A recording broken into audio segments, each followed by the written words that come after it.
bem, jovens? Estamos online mais uma vez. Estamos ao vivo aqui diretamente dos estúdios do canal Educação. Beleza? Jovens, começando aqui a nossa aula, nossa segunda aula de física da semana, a gente vai dar início a, na verdade, a gente vai dar continuidade ao tema de fundamentos da óptica geométrica, que é o nosso tema de hoje, tá bom? Então a gente parou na nossa aula falando das dimensões, né, das fontes. Fonte pontual, uma fonte pequena. Fonte extensa já é uma fonte que eu devo continuar estudando as suas dimensões e não desprezá-las. Já a pontual, eu trato elas como uma fonte pequena de luz. Beleza? Jovens, e a luz, ela também pode ser classificada de acordo com a sua quantidade de cores. Como assim, professor? A luz, ela pode ser classificada quando ela é composta por uma única cor ou quando ela é composta por várias cores. Por exemplo, a luz monocromática, mono vem do português e indica um, e cromática já indica cores. Então, quando eu falo monocromática, eu tenho que lembrar de uma única cor. Por exemplo, você tem a luz negra, né? A luz negra, ela é uma luz que, em parte, ela emite o violeta e também, em parte, emite o ultravioleta. O violeta é uma faixa de luz visível que nós conseguimos enxergar. Então, é composta apenas por essa cor. O ultravioleta já é uma faixa de onda que nós não conseguimos enxergar. Então, para a gente, a luz negra ela é composta por uma única cor, que seria a violeta. Já um estúdio de luz vermelha, que é utilizado para a revelação de filme negativo, ali também é uma luz monocromática. A luz vermelha é uma luz monocromática, tá bom? Já a luz branca seria uma luz policromática, porque ela é formada por duas ou mais cores, certo, jovens? Então, quando eu tenho duas ou mais cores, nós consideramos ali que aquela luz ela é policromática. Perfeito, jovenzinhos. Show de bola. Trouxe aqui os exemplos para vocês, né? Uma luz policromática e um exemplo de luz monocromática, tá bom? E eu já ia até falar sobre isso, São Pedro do Piauí.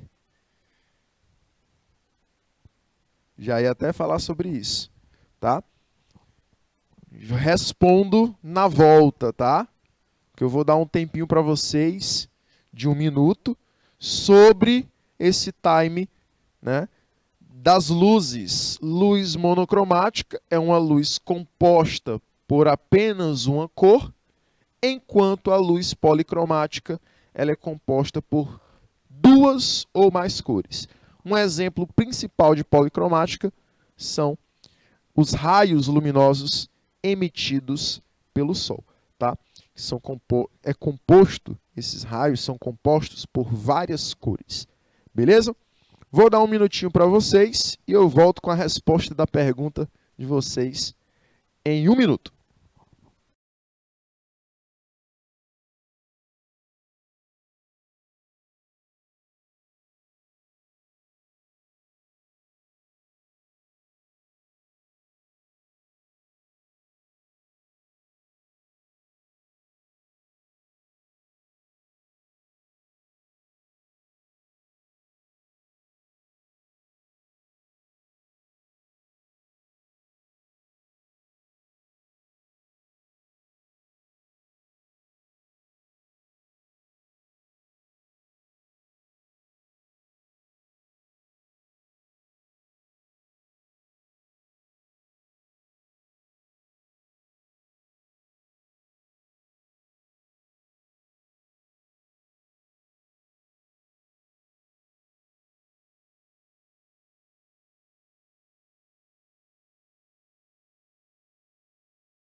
Voltando aqui, beleza? Voltando aqui. Esse fenômeno, ele ainda não ocorreu, certo, São Pedro? Ele ainda não ocorreu, tá? Ele pode ocorrer hoje, pode ocorrer amanhã, mas ele também pode ocorrer nos próximos 100 mil anos, tá? Em uma data entre hoje, né, e daqui a 100 mil anos ele pode acontecer. Vai depender do núcleo dessa estrela, certo? Porém, como é que eu sei que ela ainda não aconteceu? São Pedro do Piauí. Ainda não aconteceu porque quando isso acontecer, essa estrela ela vai produzir um brilho que poderá ser visto durante o dia. Professor, onde é que fica a localização exata dessa estrela? Ela fica no nosso céu, próximo das Três Marias. Tá? Então, você localizando 3 estrelas, é fácil ver. Você localizando 3 estrelas que estão bem juntinhas uma das outras, e ao lado você vai localizar a Betelgeuse. Tá? Não vai ser complicado porque ela é a única estrela de luz amarela, que na verdade ela é avermelhada, mas o que chega ao nosso planeta é a luz amarela, que está próxima das Três Marias. Tá? Belezinha? Mas quando esse fenômeno ocorrer, professor, ele vai ser um fenômeno, quando a gente vê, será um fenômeno que poderá ter ocorrido? Sim. Porque não sei se vocês já ouviram falar dessa frase, né? Se alguém já falou para vocês. Mas olhar para o passado, olhar para estrelas é olhar para o passado. Essa frase quer dizer que a luz que chega até nós de uma estrela é uma luz atrasada. Só para você ter uma noção, o Sol demora para chegar a luz solar do Sol até o nosso planeta, demora um tempo de 8 minutos. Como a Betelgeuse ela está em outro sistema, está longe de nós, essa luz pode demorar a chegar mais ainda. Tá bom? Pode demorar dias, pode demorar horas depois que o fenômeno já tenha acontecido. Mas quando ele acontecer, vai ser possível ver. Tá? Vai produzir um brilho, não a ponto de cegar a gente, não a ponto de ultrapassar do brilho do Sol, mas vai produzir um brilho que poderá ser visto até durante o dia. Tá? Certinho? Então, nos próximos dias, fique de olho aí. Não tenho exatamente, tá? Mas eu posso falar para você daqui a pouquinho. Certinho? Show de bola? Mas eu trago essa informação daqui a pouco. Ok? Belezinha? Ou na próxima aula, né? Certo? Jovens, continuando aqui, a gente vai trabalhar agora com as cores primárias e secundárias. Ah, professor, eu gosto dessa parte, eu lembro lá da parte de ciências. Cuidado. Quando você trabalhava lá em ciências, lá em arte, vocês poderiam estar trabalhando com pigmentos. Pigmento já vai ser diferente, tá? Quando eu falo de pigmento, não é válido alguns conceitos que eu falo aqui de luz. Por exemplo, se você unir todos os pigmentos, todas as cores de tinta, você vai encontrar uma cor próxima do preto. Uma cor escura próxima do preto. Tá? Jovens, se eu unir todas as luzes, todas as cores de luz, eu vou observar uma luz branca. Quanto mais cores eu colocar, mais branco aquela luz vai ficando. Por isso que a luz solar é uma luz branca. Porque você tem ali várias cores, não só as 7 do arco-íris. Entre as 7, você tem várias outras. É que nós só conseguimos perceber com mais intensidade as 7 cores. Mas, na verdade, existem mais outras. Tá? Infinitas cores, incontáveis cores. Certo? E dessas cores conhecidas, nós vamos ter 3 como primárias, que são a base, que é o azul, o vermelho e o verde. Quando unidas, elas formam o quê? A luz branca. Então, vermelho, azul e verde. Professor, não era amarelo, não? Vermelho, azul e amarelo? Não. Aí você está confundindo com pigmento, tá? Que as cores primárias de tinta, de pigmento, são vermelho, azul e amarelo. Tá bom? Esse diagrama, para quem gosta aí de computadores, gosta de videogame, esse diagrama ele é muito conhecido, tá? Esse diagrama de luz. É o RGB. Aí você vai lembrar aí, para quem gosta muito de games, isso aqui é bem conhecido, tá? Você vai adaptar as cores do seu game de acordo com essa tabela RGB. Então você pode aumentar um pouquinho mais do vermelho, um pouquinho mais do verde, um pouquinho mais do azul, diminuir, alguma coisa assim, de acordo com o que fica melhor para a sua visão. Esse diagrama RGB seria do inglês red, que significa vermelho, green, que significa verde, e blue, que significa azul. Tá bom?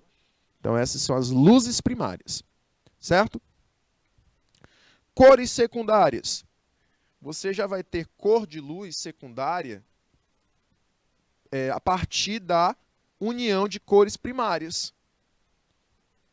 Por exemplo, o magenta, o amarelo e o ciano. O magenta é a união de duas luzes, do vermelho e do azul. Semelhante a um rosa, né? Bem parecido com o rosa. O amarelo é a união do vermelho e do verde. Espera aí, professor, que de cor eu entendo. O amarelo, professor, é a união do verde... Perdão. O amarelo, professor, na verdade não é nem união. Seria uma cor única. Calma, você está de novo confundido com tinta. O amarelo aqui na física, para luz, é secundária e não primária. Ah, lá na tinta, o verde que é secundária. E o verde vem da união do amarelo e do azul, né? Só que aqui não tem isso não, viu? Cuidado para não confundir. Então, o amarelo, jovens, é a união do vermelho e do verde. E o ciano, que é bem parecido com o azul piscina, é a união do azul e do verde. Beleza? Show de bola? Quando eu vou unir as 3 luzes primárias, eu consigo, através dessa união, formar a luz branca. Se eu colocar vermelho, azul e verde, não vai ficar tão branca assim, não. Porém, se eu inserir o violeta, inserir o alaranjado, inserir o anil, o amarelo, cada vez mais vai ficando mais branco. Inserindo outras cores, vai ficando mais branco ainda. Tá bom? Então, jovens, utilizem esse quadro, principalmente o do desenho, para você conseguir interpretar bem as cores dos objetos. Aí eu vou voltar já já com um exemplo bem legal relacionando aí os conhecimentos de vocês. Vou dar um minutinho nessa telinha e a gente volta já.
Jovens, anotado essa informação?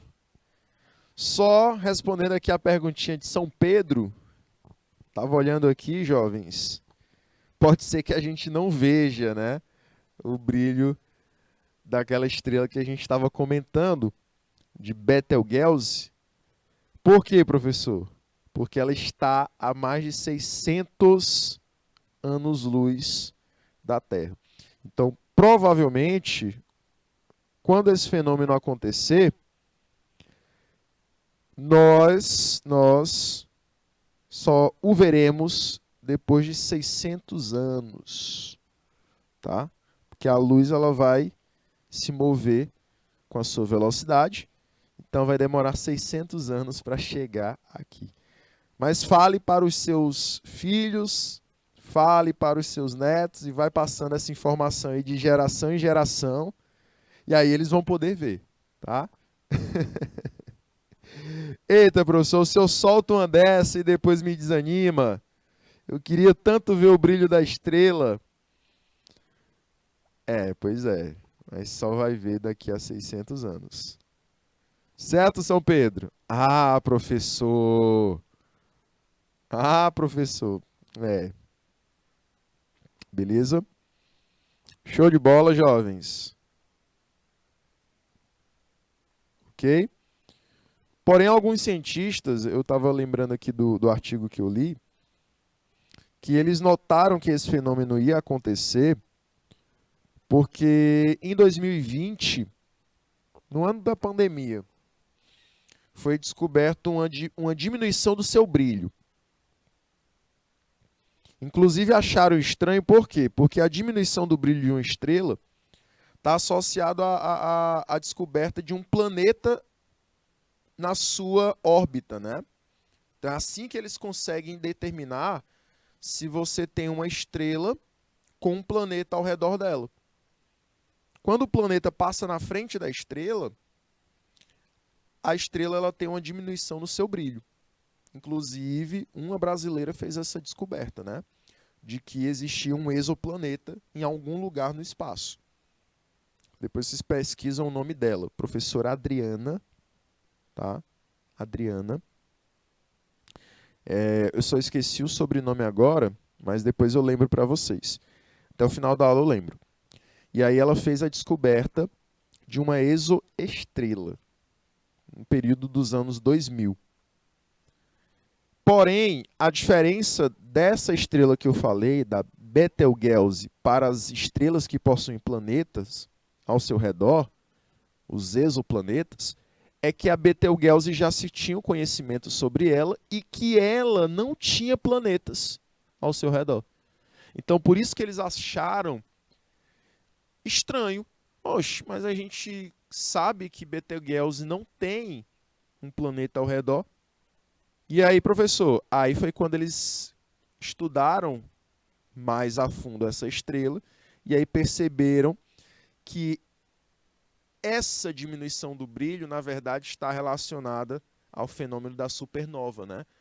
Você vai ter aí, nesse caso, a explosão da estrela. Certinho, jovens?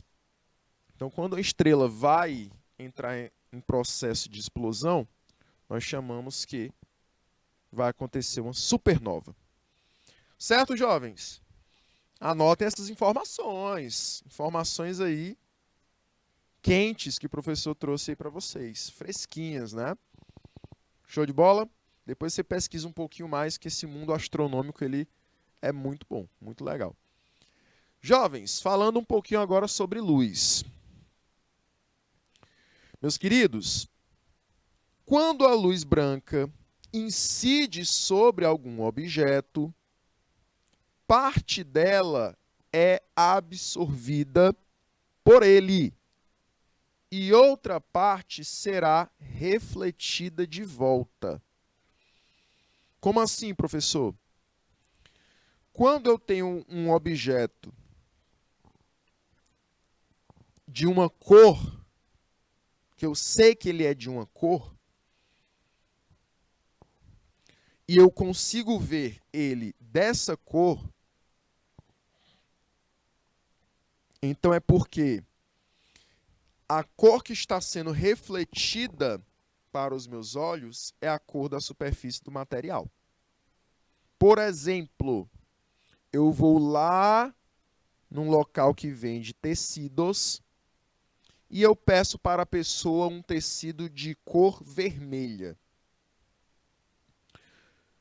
Como é que eu sei que esse tecido ele é realmente vermelho? Se eu colocá-lo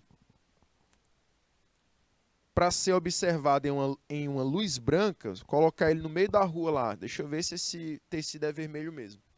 Colocar ele no meio da rua e sobre ele incidir a luz branca do sol, o que vai refletir para os meus olhos? Vai refletir o vermelho. Ah, então ele é vermelho mesmo, professor. Mas, professor, por que vai refletir o vermelho? Porque a luz solar, ela é uma luz branca. E a luz solar é composta por todas as luzes, não só aquelas que estão presentes no arco-íris, mas infinitas cores. Porém, dentre as luzes que compõem a luz solar, o vermelho a compõe. E quando a luz branca incide nessa superfície, a única que reflete é a cor do objeto. Todas as outras são absorvidas. Mesma coisa se eu pedisse, olha, eu não quero vermelho não, eu quero é azul. Aí a pessoa traz lá o tecido azul. Você vai lá fora de novo, deixa eu ver se é azul mesmo. Recebeu luz solar, refletiu azul e chegou aos seus olhos a cor azul. Então o que aconteceu? Foi refletido o azul, que é um dos componentes da luz branca, e todas as outras luzes foram absorvidas. Agora, no caso do branco e do preto, vai mudar. Se o objeto for branco, o que vai acontecer? A luz solar é branca. Vai refletir todas as luzes, porque todas elas unidas dão o branco. Professor, e a superfície preta? Ela acaba absorvendo todas as luzes. Então, o preto, né, a superfície preta, é, na verdade, uma absorção de luz a ponto da gente não conseguir ver nenhum reflexo. Então, na verdade, o preto é a ausência de luz. Tá? No caso, todas as luzes que incidem nessa superfície são o quê? Absorvidas. Beleza? Agora eu vou colocar aqui uma situação problema para vocês. Vamos lá. Bandeira do Brasil. Eita, bandeira do Brasil. E aí, quem sabe qual é a cor da bandeira do Brasil? De cós salteado. O retângulo. O retângulo, ele tem qual cor? Ah, professor, é fácil. Deixa eu ver. O retângulo, jovens, ele é de qual cor? É verde, né? É verde. O losango é de qual cor? Ah, professor, meu Deus do céu, não acredito. Eu quero é ver. Amarelo. E a bolinha aqui central? Azul. E a faixa? A faixa é branca, né? E as letras? Eu quero ver as letras. E as letras são de qual cor? Quero ver se você é brasileiro mesmo. Tem que conhecer.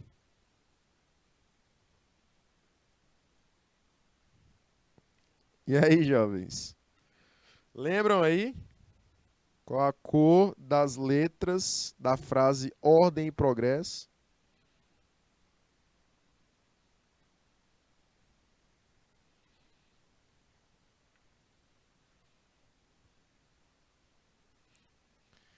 Jovens, para quem ficou na curiosidade aí, é verde, tá? Nomezinho na faixa lá, Ordem e Progresso é verde. Bom, meus queridos, então continuando aqui a nossa aula.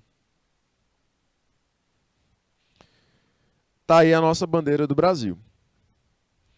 Meus queridos, imagina que eu ilumine essa bandeira com a cor primária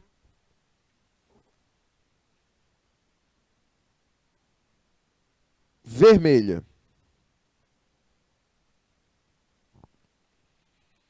Como eu vou conseguir ver essa bandeira? De qual cor eu verei todas as partes da bandeira?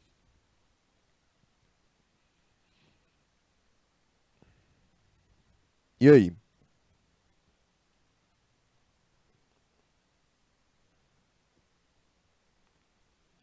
De qual cor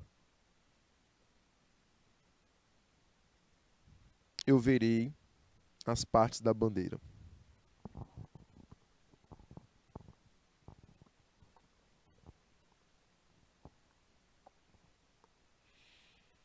Eu verei o verde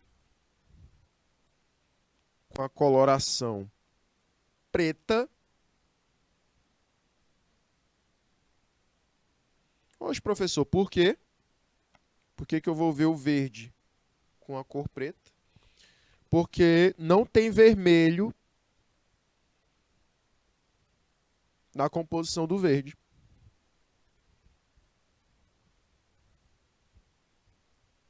Certo? Não tem vermelho.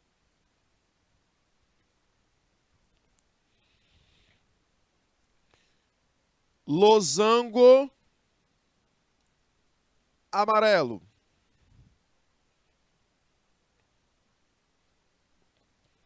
Losango amarelo.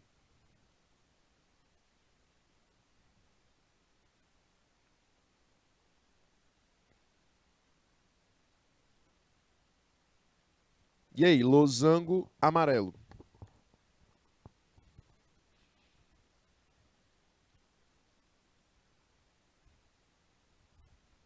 É só você pensar o seguinte. Luz branca. Luz branca numa superfície azul. Reflete o azul. Por quê? Tem azul na luz branca. Mas tem amarelo na cor vermelha? Não tem. Então vai continuar preto. Bolinha azul. Bolinha azul eu veria de cor preta. Tem azul no vermelho? Não tem. E faixazinha branca. Aí sim, na faixazinha branca, eu ia ver vermelho. Então a minha bandeira ela ficaria mais ou menos assim, ó, só a faixazinha vermelha.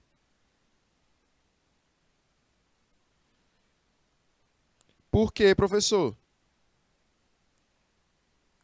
Seria estranho, né? Ver a bandeira do Brasil assim, só uma faixazinha vermelha e tudo, todo o resto preto, né?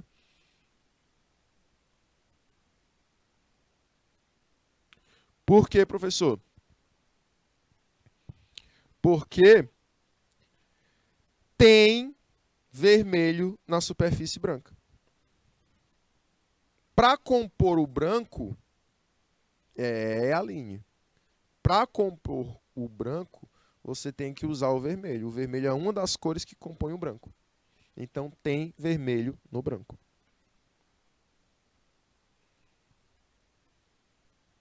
Então, você só veria a faixazinha, só que ao invés dela estar pintada de branco, ela estaria pintada de vermelho. Certo? Show de bola, jovens? Eu vou te dar um minutinho para vocês nessa telinha e aí a gente volta depois de um minuto, tá? Um minutinho.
Vamos lá, jovens.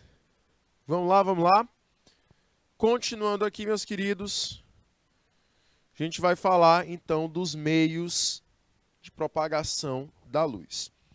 Os meios de propagação da luz podem ser meios transparentes, meios translúcidos e meios opacos, tá? Meios transparentes são meios em que a luz ela consegue ser transmitida com pouca interferência ou nenhuma interferência na sua intensidade. Então, quando eu não tenho interferência ou uma interferência pouca para a intensidade da luz, aquele meio é um meio transparente, como, por exemplo, o ar e o vidro. São considerados meios transparentes porque pouco eles interferem na propagação da luz. Então, é possível enxergar com nitidez nesses meios, tá bom? Os meios translúcidos, eles são meios, tá? São meios que não é possível enxergar através deles com tanta nitidez, porque a transmissão da luz é parcialmente impedida, tá? Tem aí uma interferência parcial na transmissão da luz, bem maior do que nos meios transparentes. Um exemplo disso seria o papel vegetal, a névoa e o vidro fosco, que interferem na propagação da luz de forma a ter pouca perda. Já os meios opacos, a interferência é total. Eles literalmente interrompem a passagem da luz. De que forma, professor? Refletindo essa luz ou absorvendo essa luz. Exemplo, os espelhos. Os espelhos são meios opacos. Você não consegue ver o que está atrás de um espelho. Só à sua frente. Paredes, ossos, metais, todos eles são meios opacos. Existe um estúdio aqui ao meu lado, mas eu não sei qual é o professor que está ministrando aula aqui do lado. Por quê? Porque a parede é um meio opaco. Impede totalmente que a luz daqui do meu estúdio vá para a do estúdio ao lado. Certo? Então, nesse caso, é um meio opaco de luz. Ok? Vou mostrar aqui para vocês como a luz se comporta, como os raios de luz se comportam para esses três meios. Ok? Você tem aí o meio transparente, com nenhuma interferência da luz, praticamente. Você tem o meio translúcido, com pouca interferência da luz. Não é isso? Na verdade, com um pouco de interferência. Tanto que a luz ela acaba sofrendo desvios nesse meio translúcido. O transparente não sofre quase nada de interferência. E o meio opaco, você já tem o quê? Uma interferência total, em que a luz ela acaba não passando, sendo absorvida ou sendo refletida totalmente. Beleza? Meus queridos, vou te dar aí um minutinho nessa tela para você printá-la e a gente volta já já.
Vamos lá, jovens. Show de bola. Meus queridos, vamos então finalizar a nossa aula respondendo algumas questõezinhas. Vou querer aí o gabarito de vocês para essa primeira questão, tá? Diz assim: entre as alternativas a seguir, escolha aquela que contém apenas fontes primárias de luz. Vamos lá. Fósforo é uma fonte primária de luz? Professor, não lembro o que é uma fonte primária, me recorde aí. Primária é aquela que produz a sua própria luz. O fósforo produz, né, professor? O fósforo aceso. Faltou energia na sua casa. Todo mundo já pergunta logo: eita, cadê o fósforo e a vela? Ninguém consegue ver, porque ambos estão apagados.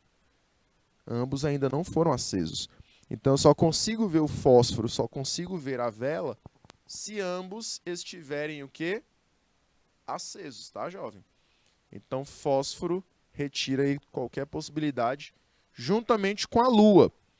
A Lua não é uma fonte de luz primária, e sim secundária. Os planetas também é o que torna aí a letra B errada. Júpiter é um planeta, então é uma fonte de luz secundária junto com a Lua. Na letra C, a Lua aparece novamente. Então, tchau, letra C. E na letra D, você tem estrelas, você tem fósforo aceso, você tem Sol. Tá? Estrelas, fósforo aceso e Sol. Essas três, então, são fontes de luz primárias. Elas produzem a sua própria luz. Na letra E, ela acaba sendo errada por conta de pilha de lanterna. Pilha de lanterna não é não é uma fonte primária, e sim secundária. A pilha ela não emite a própria luz, tá bom? Ela, na verdade, produz a luz para alguém, né? Então, por conta da energia. Mas ela não possui luz própria. Gabarito, letra D, certo? E aí, jovens, para a gente finalizar, questãozinha bem simples. Podemos afirmar que a luz monocromática é composta de... Luz monocromática, para a gente encerrar, é composta por uma única cor. Mono vem de um, cromática vem de cor. Letra D finaliza aí a nossa segunda questão. Jovenzinhos, vamos finalizar a nossa aula de hoje. Agradeço demais a participação dos nossos polos, galerinha de Betânia, São Pedro do Piauí, Paulistana, Lagoa do Sítio, Dom Inocêncio, participaram da nossa aula de hoje. Aos meus queridos do YouTube que também estavam acompanhando, a Aline, a Valdira, todos os alunos de Oeiras também que fizeram parte dessa aula. E a gente fica por aqui. Até o próximo encontro, boa noite a todos e tchau, tchau.